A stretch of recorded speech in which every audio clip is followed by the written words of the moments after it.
CIPC 1969।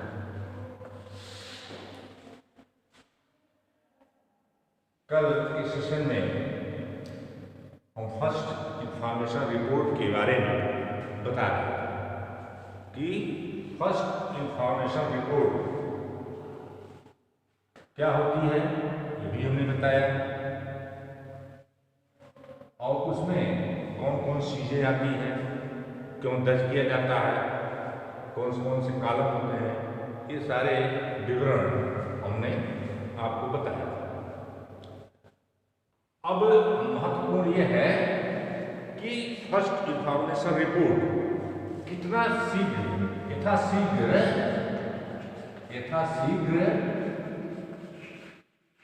दर्ज होना चाहिए,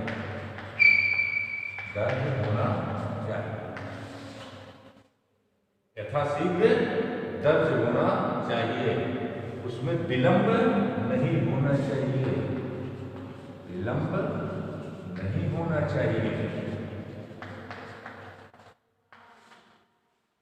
तभी उसकी इविडेंटरी वैल्यू अच्छी रहेगी, तभी उसकी साक्षिक जो मूल्य है वो अच्छा रहता है, उसमें संदेह करने की गुंजाइश नहीं रहती, उसमें बनावटीपन की गुंजाइश नहीं रहती।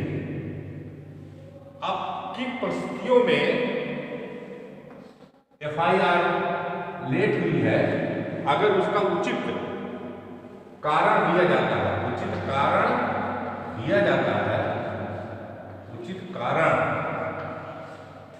विलंब का दिया जाता है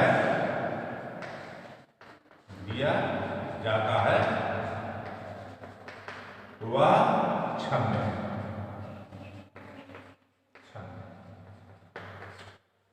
कारण यह है कि अगर कोई घटना घटती है, किसी परिवार में कोई साक्षी है जिसके समक्ष वो घटना घटित हुई है, वो मानसिक रूप से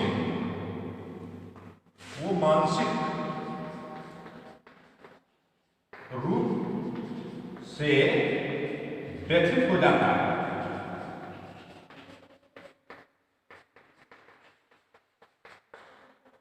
और एक तरह से ये स्थिति आती है कि कर्तव्य विमूढ़ हो जाता है। कोई भी घटना अप्रत्याशित घटती है किसी अपनों के साथ, तो जो अपने हैं, जो घटना को देखे हैं, वो कर्तव्य विमूढ़ हो जाते हैं। क्या किया जाए, ये घटना घट गई, अब इसके बारे में क्या किया जाए? सर्वप्रथम तो उस व्यक्ति की जान बचाने की प्राथमिकता होती है,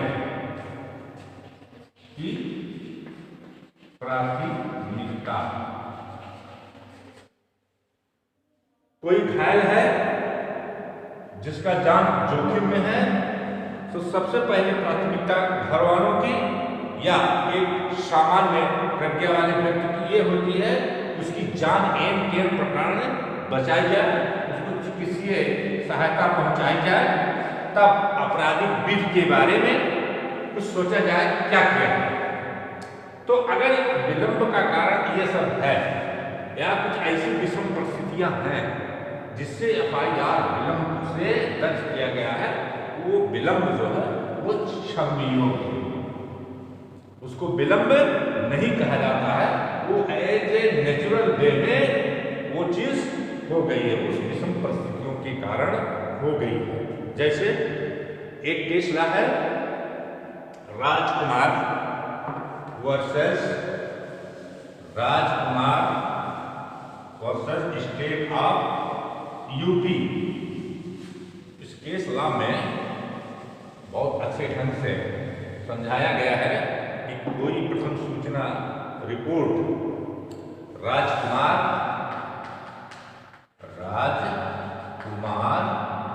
वर्सेस स्टेट ऑफ UP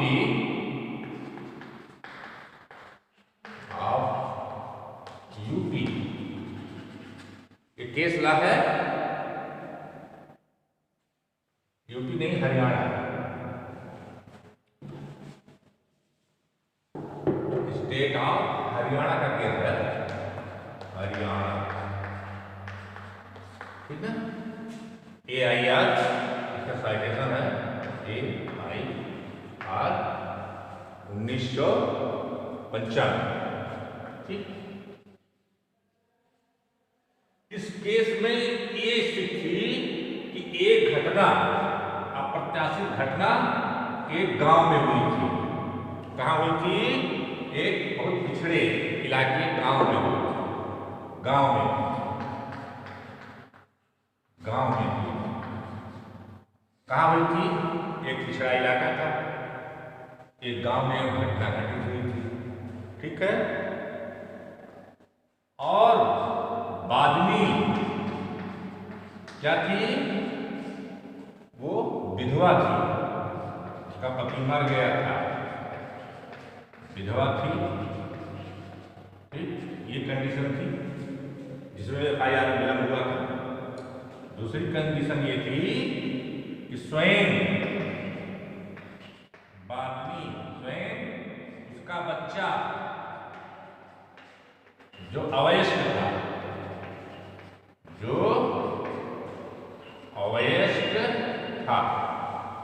ठीक है, और एक अन्य साक्षी घायल था। और घटना सायंकाल की थी। कब की थी? सायंकाल की, सायंकाल की थी। और डर के मारे बादमी किसी अन्य घर में पनाह ली थी। इस मामले में घटना के अगले दिन सुबह FIR दर्ज किया गया। घटना सायंकाल की थी, गांव की घटना थी, बादमी विधवा थी, स्वयं उसका एक अवयस्क बच्चा घायल था, एक साक्षी वो भी घायल था, और वो स्वयं किसी अन्य के घर में डर के मारा पनाह ली थी। इन सब मामलों को देखते हुए नेक्स्ट डे सुबह मॉर्निंग FIR करना डिले नहीं माना गया। वो एक नेचुरल, एक विषम परिस्थितियों के कारण हुआ, और विलंब का युक्त कारण है। विलंब होने का युक्त अगर कारण है, उचित कारण है, न्यायोचित कारण है, तो प्रथम सूचना रिपोर्ट विलंब से नहीं मानी जाएगी और उसकी एविडेंटरी वैल्यू रहेगी, ठीक। तमाम स्थितियां होती हैं, परिस्थितियां होती हैं। जैसे कोई घटना घटी, अभियुक्त लोग इतने संकट और इतने दबंग टाइप के हैं कि वादी अकेला निरीह है, उसका कोई सहयोगी नहीं है, और अभियुक्त लोग इतने दबंग टाइप के हैं और संख्या में भी कई हैं। कोई घटना घटती है और रास्ते में गाड़ाबंदी भी किए हैं कि कोई थाने को सूचना न देने जाने पाए, तब वादी के द्वारा कुछ घंटों के बाद किसी तरह प्रथम सूचना रिपोर्ट थाने में जाकर दर्ज कराना विलंब नहीं माना जाएगा। उन परिस्थितियों को देखा जाएगा किन परिस्थितियों में FIR विलंबित हुई। अगर वो परिस्थितियां जो है न्यायोचित है, युक्त है, उचित कारण है, तो प्रथम सूचना रिपोर्ट विलंब से नहीं मानी जाएगी। वो उसकी एविडेंटरी वैल्यू जो है वो यथावत रहेगी, उसके नेचुरलिटी में कोई कमी नहीं होगी।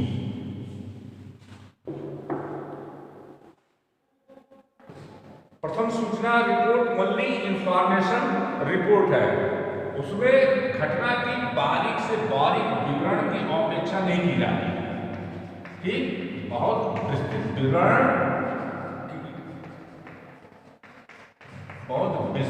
विवरण की आवश्यकता नहीं होती है। घटना, समय, स्थान और घटना कार्य करने वाले और घटना में घायल व्यक्ति का नाम, ये सब चीजें अगर उसमें है प्रथम दृष्टया मामला संज्ञेय बन रहा है।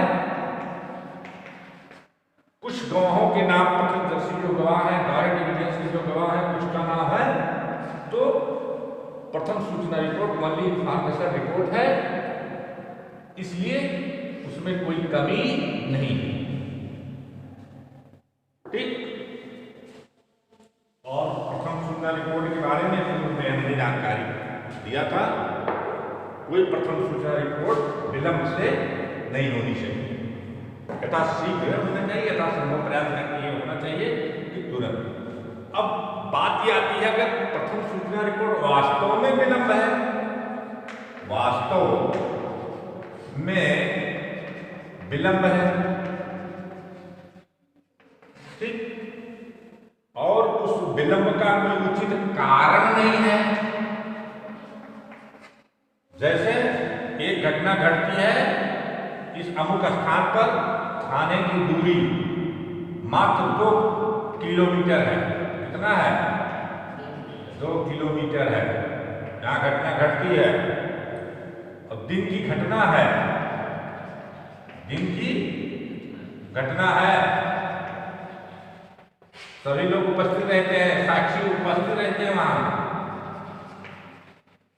ऐसा कहा जाता है, तो 2 किलोमीटर थाने की दूरी है, दिन की घटना है, और 9 घंटा विलंब, अगर कोई FIR दर्ज की जाती है, मतलब सुबह 7 बजे की घटना है और शाम को दर्ज की जाती है, शाम को 7 बजे FIR दर्ज की जाती है, तब इसका उचित कारण नहीं है, इसका FIR जो है, इसकी एविडेंटरी वैल्यू जो है वो संदेहास्पद हो जाएगी, ठीक ना। कारण ऐसा स्थिति क्यों आती है, किस लिए इसको कहा गया है, ऐसा है जब कोई घटना घट गई, कोई डायरेक्ट एविडेंस नहीं है, जैसे कोई घटना घट गई, कोई उसको देखा नहीं, एक मृतक वहां पाया गया, किसी के परिवार का कोई भी नाते रिश्तेदार मृतक पाया गया, अब ये सोचा जाता है कि आखिर ये घटना घटी और ये मरा है, तो इसको किसने मारा है, कैसे मारा है, कुछ जानकारी है, कुछ जानकारी नहीं है।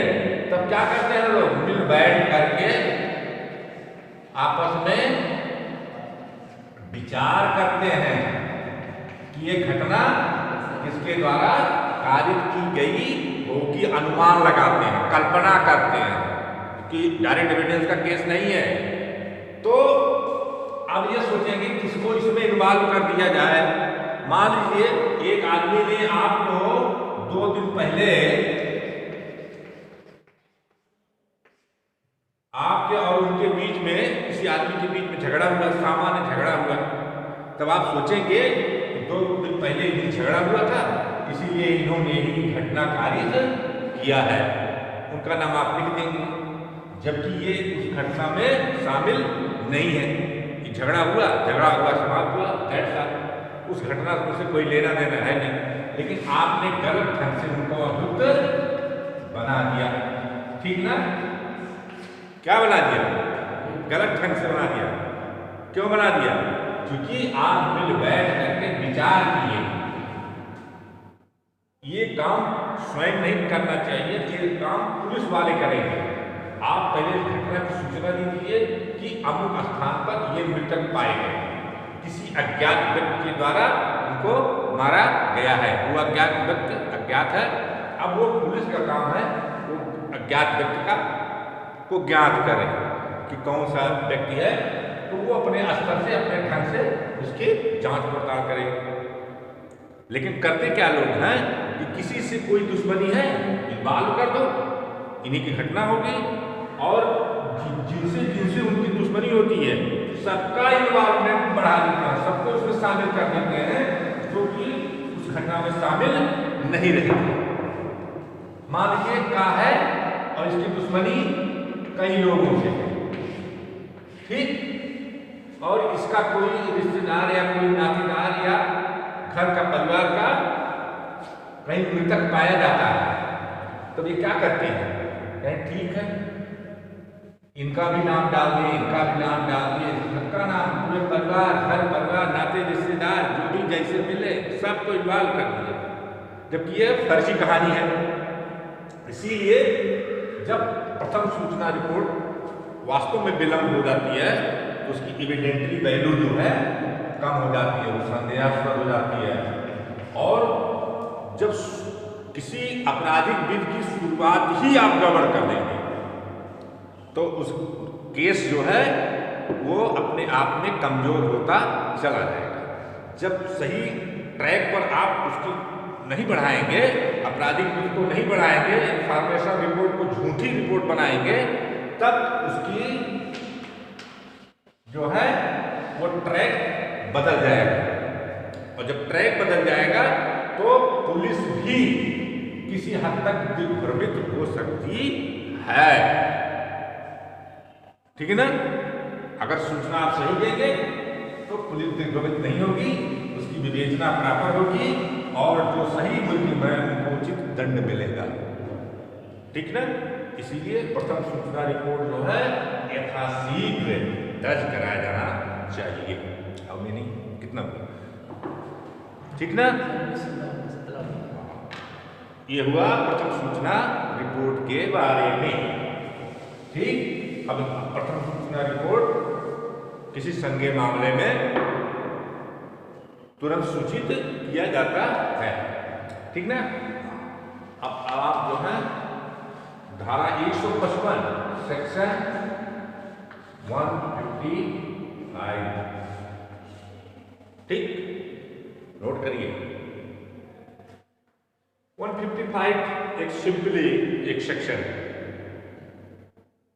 155 असंज्ञेय, 154 है संज्ञेय। संज्ञेय अपराध के बारे में सूचना आप जब देंगे थाने को तो फर्स्ट इंफॉर्मेशन रिपोर्ट दर्ज होगी, अपराध संख्या होगा IPC धारा।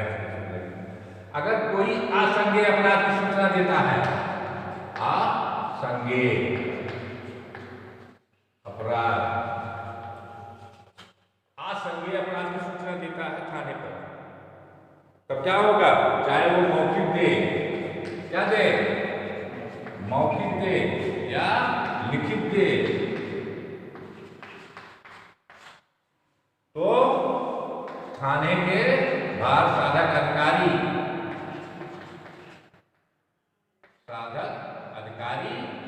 या उसके द्वारा निर्दिष्ट कोई व्यक्ति उस सूचना को सारांश रूप में, एक किताब होती है उसमें दर्ज करेगा, किसमें करेगा, एक किताब होती है राज्य सरकार के द्वारा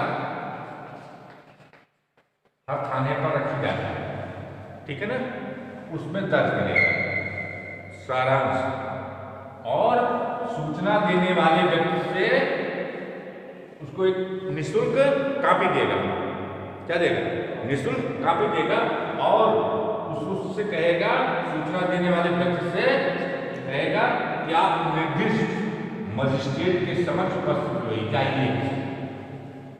क्यों कहता है, क्योंकि कोई भी असंज्ञेय मामला अगर दर्ज है, इसको बोलते हैं NCR, non cognitive report, NCR कहते नहीं है, NCR दर्ज हो गए, नॉन कॉग्निटिव रिपोर्ट। जैसे कौन से होते हैं, जैसे 323 क्या है, IPC, ये है असंज्ञेय, 504 IPC, ये सब क्या है, असंज्ञेय अपराध। इस संदर्भ में अगर कोई सूचना मिलती है तो ये थाने के बाहर सारा अधिकारी का दर्ज कराएंगे और सूचित व्यक्ति को निःशुल्क कापी देंगे। उसके बाद निर्दिष्ट मजिस्ट्रेट की समक्ष उपस्थित होने कहेंगे। ऐसा क्यों करते हैं? इसलिए करते हैं बिना मजिस्ट्रेट के आदेश के इसकी विवेचना, इसका इन्वेस्टिगेशन नहीं होगा। ये मैंडेटरी प्रोविजन है, बिना मजिस्ट्रेट के आदेश के। हाँ, और किस मजिस्ट्रेट के आदेश के? जिसकी क्षेत्र का 190 CRPC के अंतर्गत जो मजिस्ट्रेट संज्ञान लेने के लिए प्राधिकृत अथराइज्ड है, उसके बिना आदेश के विवेचना नहीं होगी, विवेचना नहीं होगी। ये मैंडेटरी प्रोविजन है। अगर कोई पुलिस अधिकारी किसी असंज्ञेय मामले में बिना मजिस्ट्रेट के आदेश के विवेचना करता है, वो विवेचना शून्य मानी जाएगी। क्या मानी जाएगी? हाँ, इल्लीगल मानी जाएगी। बिना मजिस्ट्रेट के असंज्ञेय मामलों में विवेचना नहीं हो सकती है। मैंडेटरी प्रोविजन है। ठीक ना? अब कोई मामला अगर ऐसा है, अब इसमें जैसे वारंट के बिना एक गिरफ्तारी होती ना, उसको छोड़कर पुलिस सारी कार्रवाई करेगी। वारंट के बिना गिरफ्तारी संज्ञेय मामले में बिना वारंट के पुलिस गिरफ्तार कर सकती है। इसको छोड़कर पुलिस अन्य कार्रवाइयां करेगी। मान लीजिए कोई मामला जिसमें अनेक मामले हैं, अनेक घटनाएं हैं, तो जैसे कोई मामला है जिसमें 307 भी है। ये क्या है? ये कागनेबुल है, संज्ञेय है। क्या है? संज्ञेय है। और उसके साथ 504 भी है। क्या है ये? असंज्ञेय है। असंज्ञेय है। ठीक। 506 है, ये भी असंज्ञेय है। ठीक। ऐसी अगर सूचना मिलती है तो ये पूरा मामला क्या माना जाएगा? अगर कोई भी इसमें मामला संज्ञेय है तो पूरे मामले को संज्ञेय माना जाएगा। पूरे मामले को संज्ञेय माना जाएगा और पुलिस अधिकारी बिना मजिस्ट्रेट के आदेश के विवेचना कर सकता है, गिरफ्तारी कर सकता है, कुछ कर सकता है। ठीक। अगर एक संज्ञेय है, ये 307 क्या है? ये संज्ञेय अपराध है। 504 504 क्या है? असंज्ञेय है। ठीक। अगर ये तीनों प्रकार के मामले एक साथ हैं तो वो पूरा मामला क्या हो जाएगा? कागनेबुल, संज्ञेय अपराध श्रेणी में आएगा। पुलिस अधिकारी बिना मजिस्ट्रेट के आदेश के विवेचना कर सकता है, गिरफ्तारी कर सकता है, सब कुछ कर सकता है जो उसको उचित। ठीक हो गया?